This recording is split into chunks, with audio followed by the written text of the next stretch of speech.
Hi, welcome to the time remapping section of this After Effects basic training series. What we're going to do is take a look at speed changes inside of After Effects. Now, again, we have this clip of our action star kind of jumping back. And what we want to do, for example, is slow the clip down 50%. So to do that, we'll select the layer, right-click, choose Time Stretch. And we get a dialog that allows us to stretch the footage. Now we can stretch it 200%, which means twice as long as the original, or 50%, which would be twice as fast or half as long. So depending on the way you look at it, most video editors does this reverse, so it is important to kind of understand the way it actually works in After Effects. So in this case, we'll set it to 200%, or twice as long as it normally is. So now we can preview this in slow motion.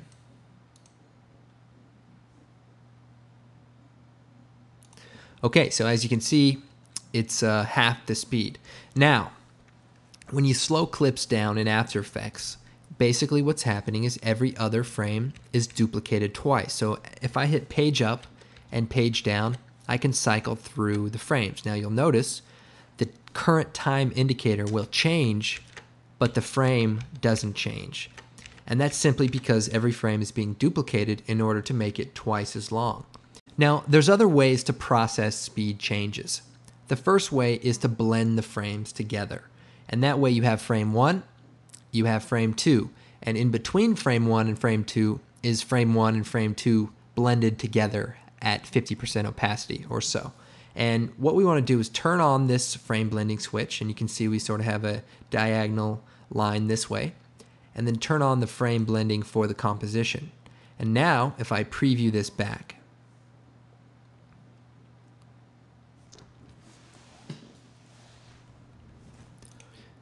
you'll see it's a little bit smoother, but we sort of have this frame blending business. Now, sometimes this is okay depending on the effect you're looking for, sometimes not really. Now, if we click again on this frame blending, we're going to be using a function called pixel motion.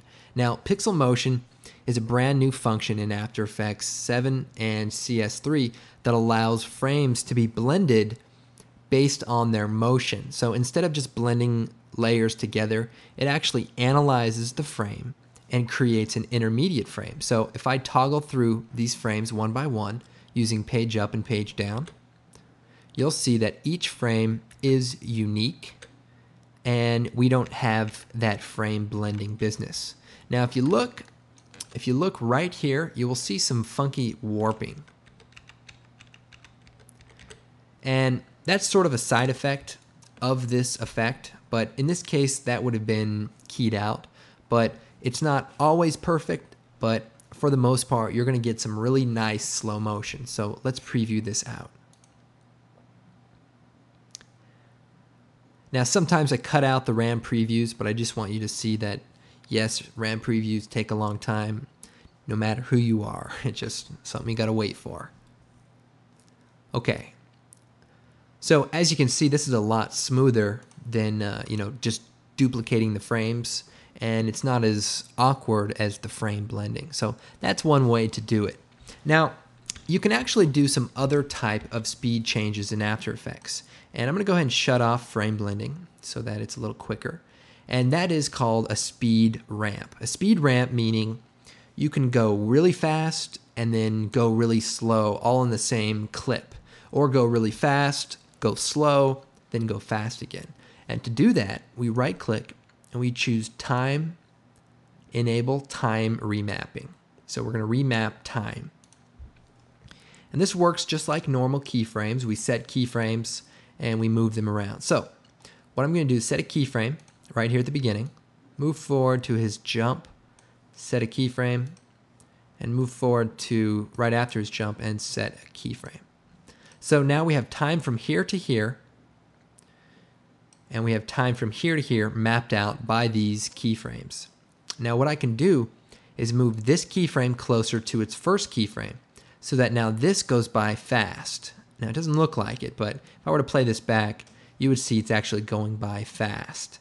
Now from here to here now is separated. And if I separate it even more, we're going to see slow motion. So as you can see, it's really going slow because it's taking a long time to get from this point in time to this point in time. So I'm going to turn on our frame blending, and then I'm going to preview this, and you're going to see what I mean. Okay.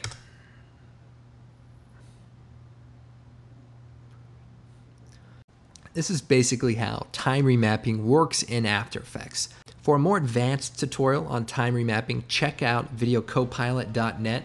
There is a time remapping tutorial on there. So you can see the possibility of using this technique to kind of simulate that 300 speed ramp where it goes fast and slow back and forth. So be sure to check that out.